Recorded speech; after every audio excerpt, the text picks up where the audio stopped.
আমাদের সচিবালয়ের সামনে আন্দোলন চলমান থাকবে, কিন্তু সচিবালয় থেকে 15 থেকে 20 মিনিট আগে আমাদের কাছে একটা চিঠি প্রেরণ করা হয়। সেখানে আমাদের দুইটা দাবি সংযুক্ত করা হয়। প্রথম দাবিটা হচ্ছে আমাদের জগন্নাথ বিশ্ববিদ্যালয়ের দ্বিতীয় ক্যাম্পাস সেনাবাহিনীর কাছে হস্তান্তর বিষয়ে আলোচনা হবে এবং পর্যালোচনা হবে। 2 নম্বর হচ্ছে আমাদের বার্নি ভবন ও হাবিবুর রহমান হলের স্টিল বেজের যে নির্মাণ ব্যবস্থা যত দ্রুত সম্ভব এর নির্মাণের মাধ্যমে অস্থায়ী আবাসনের ব্যবস্থা করবেন। কিন্তু আমাদের 3 নম্বর দাবি যেটা ছিল 70% শিক্ষার্থীকে বৃত্তির আওতায় নিয়ে আসা, যতক্ষণ পর্যন্ত না আমাদের স্থায়ী আবাসন নিশ্চিত করা না হয়। কিন্তু তারা বলেছে সরাসরি আমরা বলতে পারবো না কত রূপ দিব, কিন্তু 3 নম্বরে বিবিধের মাধ্যমে এটা তারা আলোচনা করবেন বলে আমাদের আশ্বস্ত করেছেন।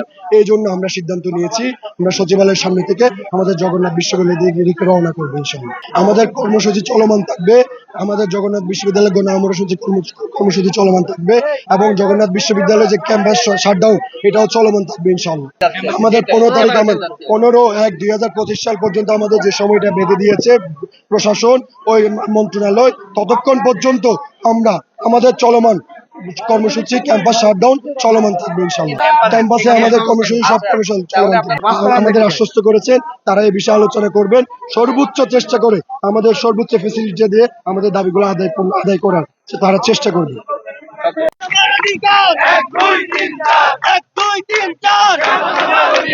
আমাদের অবস্থান চলছেই চলবে, চলছেই চলবে। আমাদের অবস্থান চলছেই চলবে, আমাদের অবস্থান চলছেই চলবে। 1 2 3 4 ক্যাম্পাস আমার অধিকার, 1 2 3 4 আমাদের অধিকার চলছেই চলবে, চলছেই চলবে। আমাদের অবস্থান আমাদের অনশন চলছেই চলবে, চলছেই চলবে।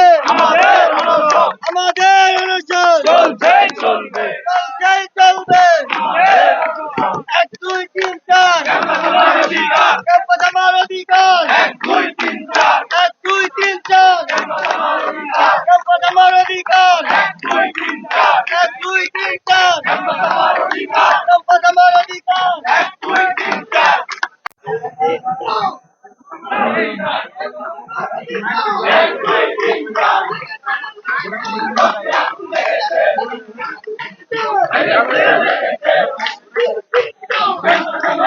4